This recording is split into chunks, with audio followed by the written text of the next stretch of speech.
Hey you guys, Yulia here. So today I will be planting some things at this project I've been working on for a while. But first I wanted to give you an update on what's been done so far. So this is what the space looked like when I first saw it. As you can see, this is a blank slate, very awkwardly shaped backyard with a lot of exposure to the neighbors. So privacy was one of the biggest priorities.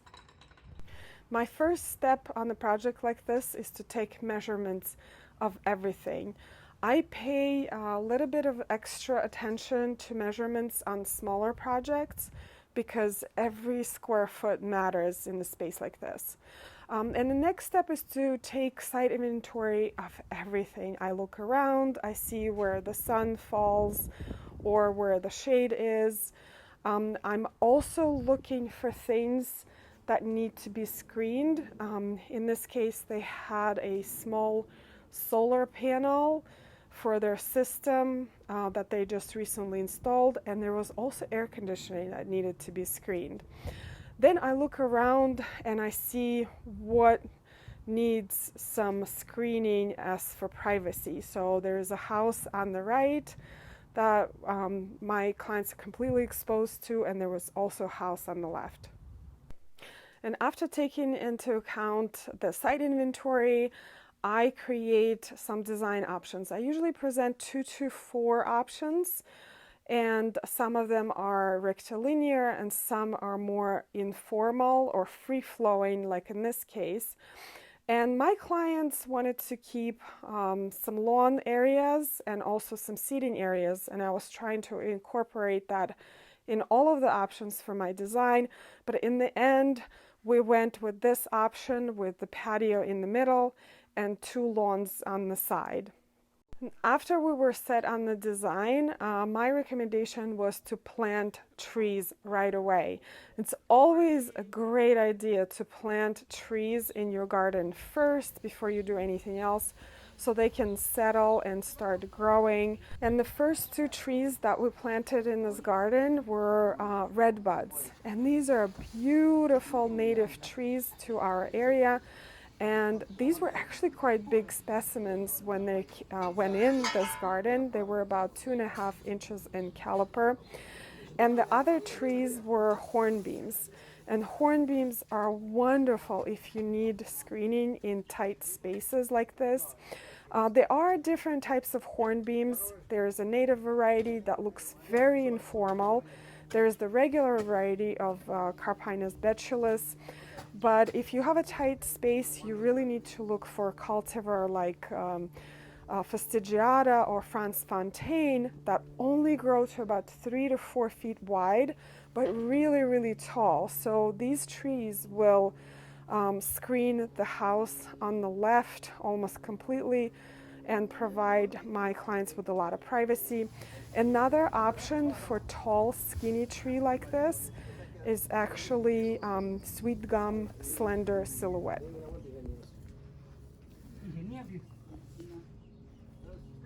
So the next project was not very glamorous, but it was 100% necessary. My clients told me that they had water going into their basement during heavy rains, and that definitely has to be resolved before any landscape can be installed around the house. So you can see here all the drainage pipes and the trenching going on to make sure that the water is led away from the house. And we installed drainage pipes pretty much on every corner of the house here. And all of the water is actually led away to the street. And after the installation, they did tell me they had 0 water going in, even when we had really bad torrential rains a couple of weeks ago. And our precipitation was in 2 days what it usually takes a month. And their basement was completely dry. Here I wanted to show you how great of a job the workers did. You could see there was a trench here just recently, you cannot even tell. And here's the fun part, selecting stone for the patio. We went to several different stone yards and even had a van with samples of travertine and marble come over to the house so we can look at them. There are so many different options for patios nowadays, but when we saw this tumbled blue stone, we were in love. This is still the old patio, and you can see the check marks on certain stones. I actually decided to keep those and recycle them for another walkway in the garden. And this is a demo day. It's the day when everything starts to look a lot worse before it looks better. Here we still were working on the drainage for the backyard to make sure the water flows away from the patio. And the next step is to level out the patio area and make sure that the soil is nicely compacted. This is the way workers make sure that the corners of the patio are nice and square. And then the base layer of QP, or quarry processing, is laid and also compacted. The workers keep leveling the base layer over and over again to make sure it's perfectly even for the pavers. I selected a beautiful bluestone edging for this patio because it adds that crisp look, and it also holds pavers really well. The next day, the pavers are being laid and the patio is starting to take shape. It's always an exciting moment. And again, the workers trying to make sure that all of the base layer is completely leveled before they lay down any stones.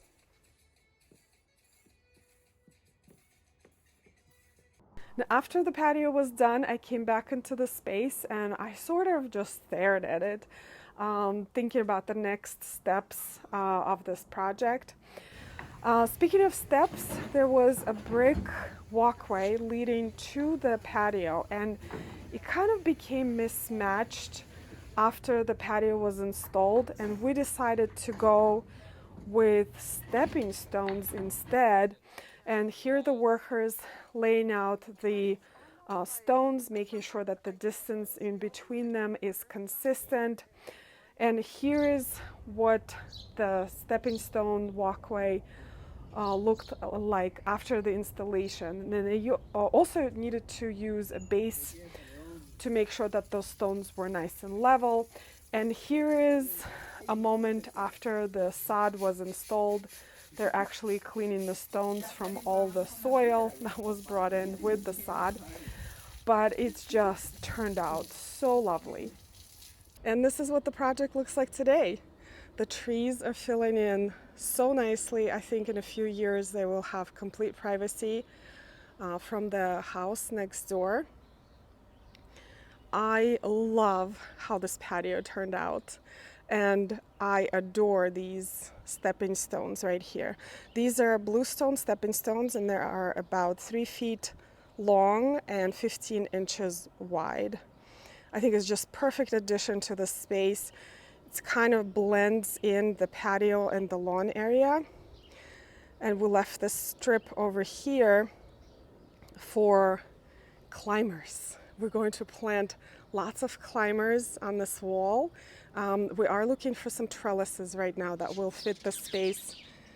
And I will underplant everything with beautiful perennials on the strip. And check out this patio. I could not be happier with this.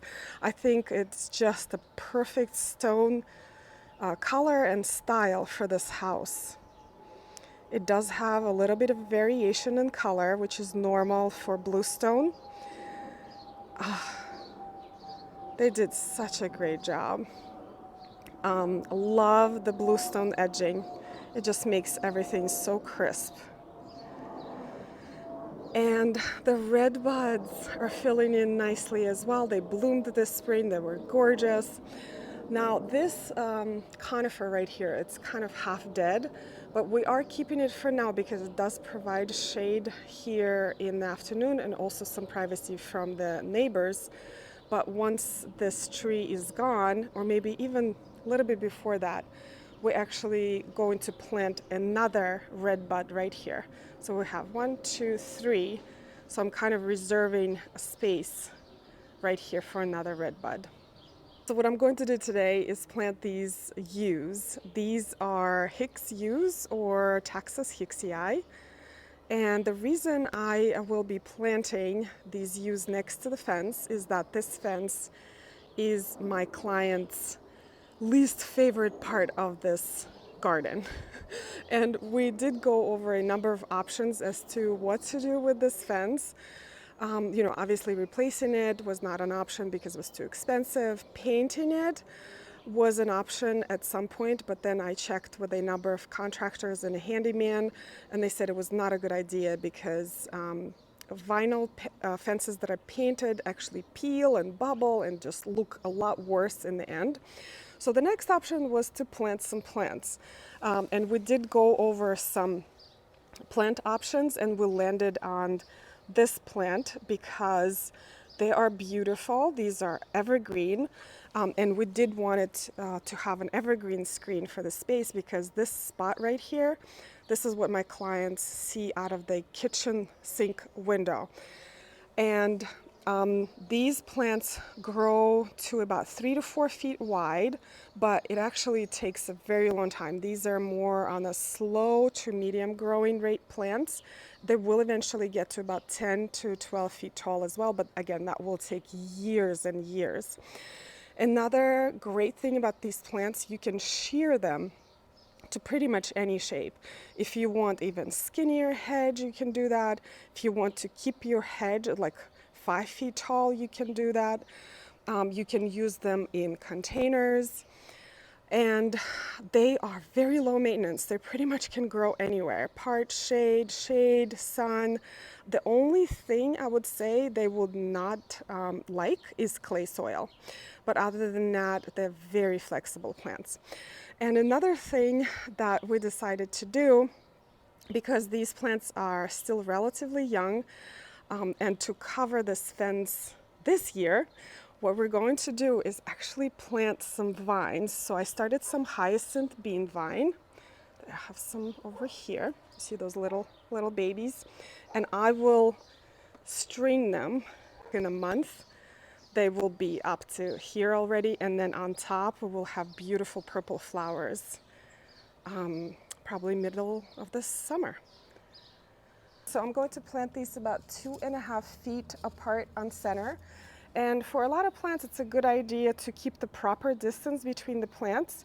But because yews are so flexible, you can plant them either closer together or further apart. Really depends on how fast you want this hedge to merge. Also, as I'm digging the first hole for the first yew, I'm finding these large rocks. This is very rocky soil, and that's why I brought my pickaxe with me.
All right, you guys, the yews are all planted, And I have to tell you, it wasn't easy. The holes were filled with rocks and also roots. I think there was a tree right next to this one that died. But anyway, I did it. So the next step is to plant the hyacinth bean vine. I already started to set up the string, so I basically tied it at the top of the fence. I'm going to go down here, and I have these little, I don't know what you call them, pegs, pins. These are, I think, for landscape fabric, but I'm going to go around here.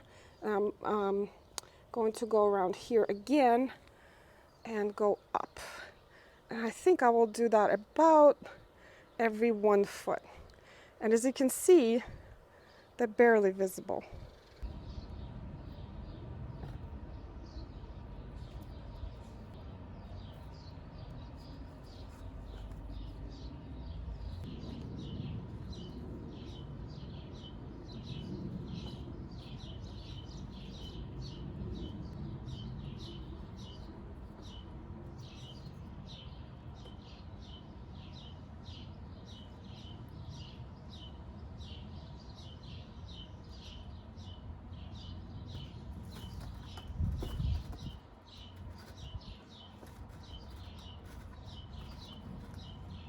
So I will plant 3 or 4 hyacinth bean vines per panel.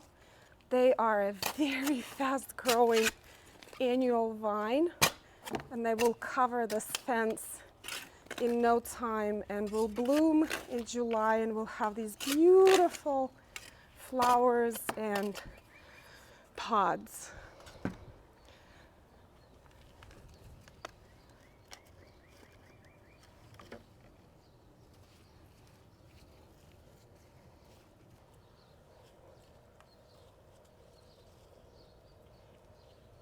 All right, you guys, this is all the time I have for today. So I planted 5 of the yews and the hyacinth bean vine, and I will come back tomorrow and plant the rest of the yews, water everything, and mulch everything.